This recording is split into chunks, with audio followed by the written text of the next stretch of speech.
Yes, welcome back, and I'm so happy to see that you're tuned in. Thank you so much for the love that you are showing. So yes, today we are talking about when God is silent.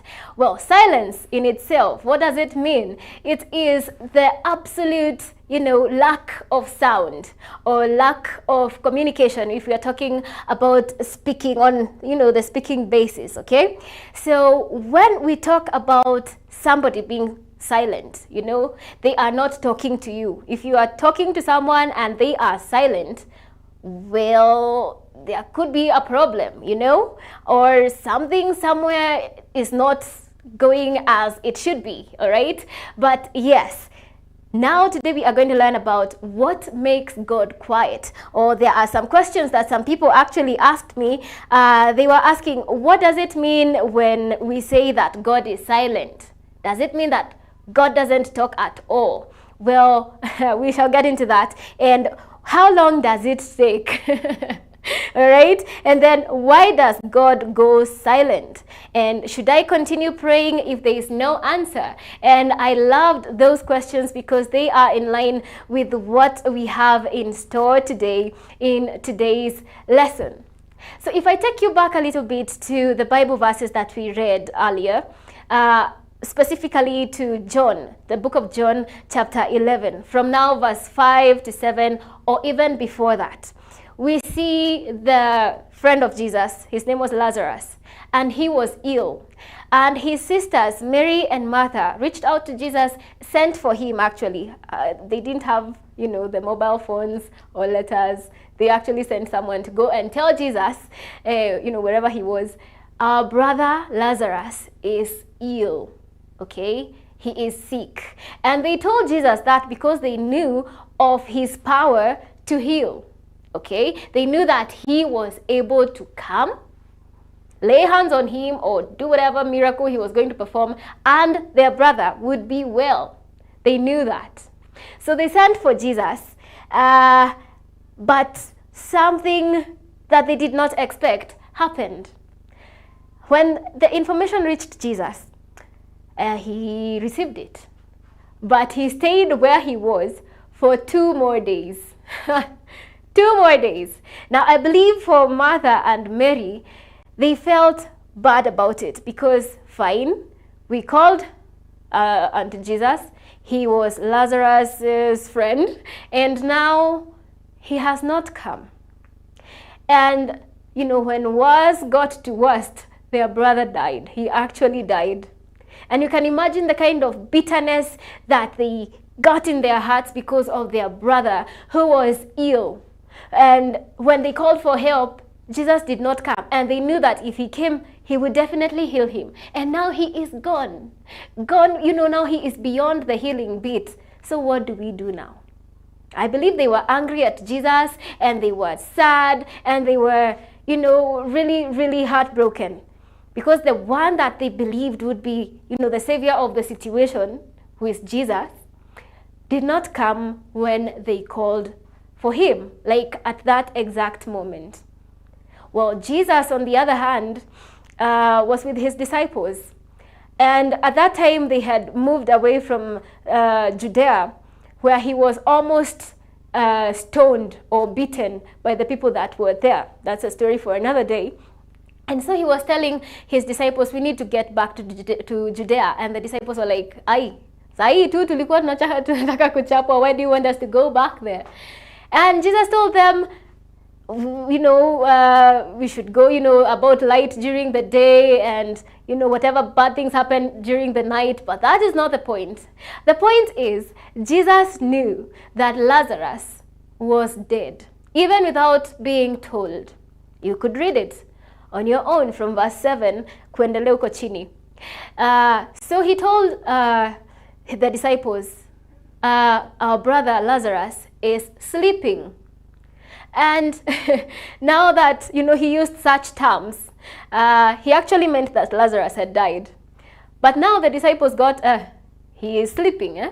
So one of them told Jesus, so if he's sleeping, see, he will get better. So Jesus had to tell them plainly, Lazarus is dead. But I thank God because for your sake, you will believe. whatever happens after that, they would believe. If Jesus had gone before, they would not quite get the impact or the effect of the miracle that was about to happen.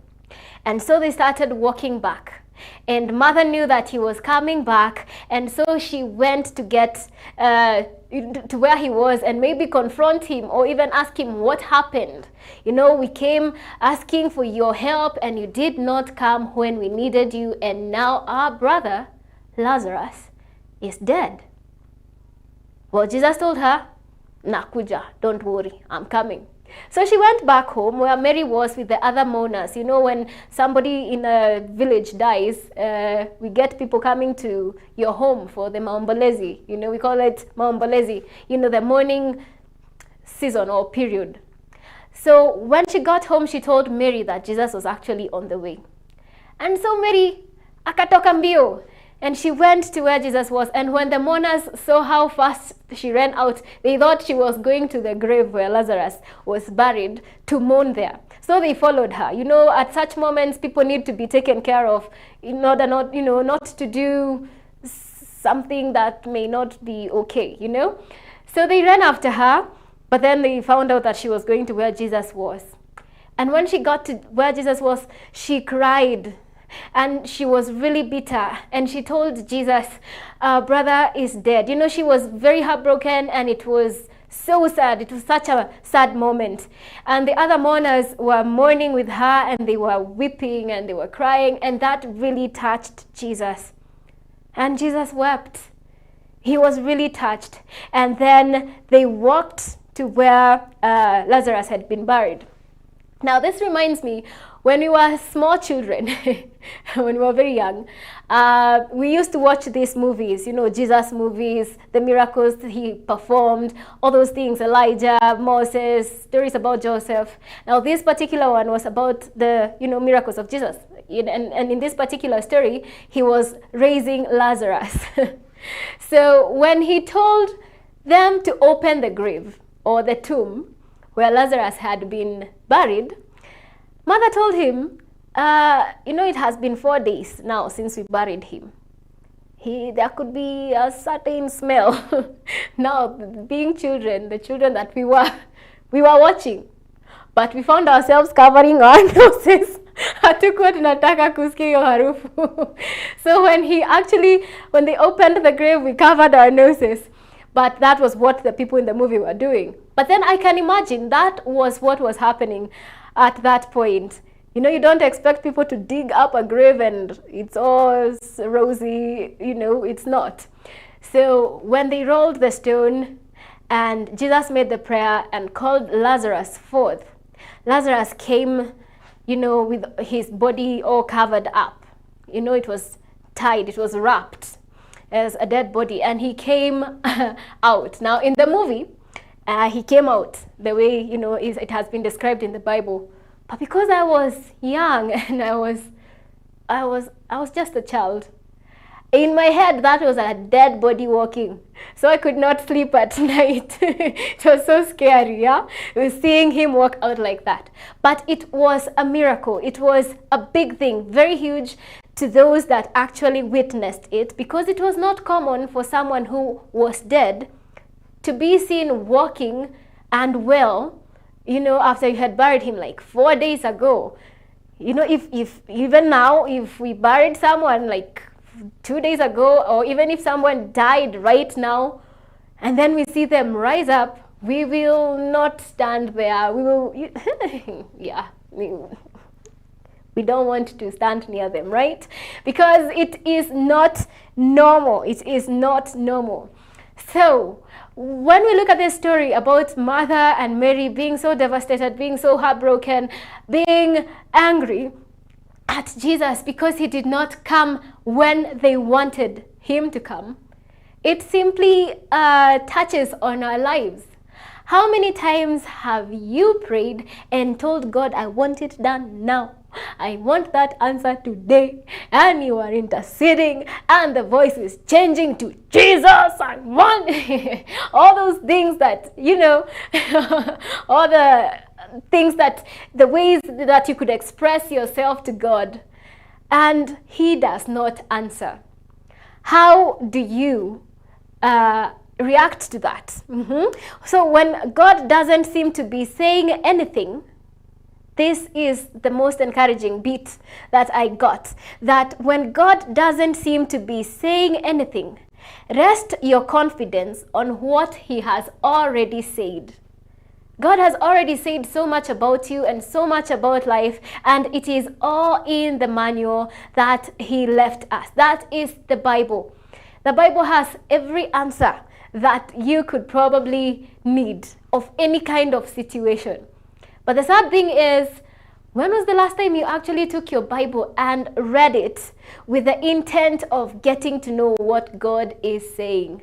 Not just going through it like, okay, chapter 1, chapter 2, the stories are awesome. Hey, David alikuwa hivyo yani, you know? Lazarus, what are you getting from it?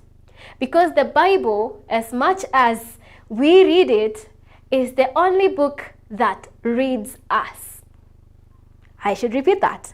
As much as we read the Bible, it is the only book that reads us, such that when you get whatever information it is giving you, you reflect on your life and you get to know exactly what how the Lord wants you to live your life. Wow, I can see your comments coming in, and I'm so blessed by that.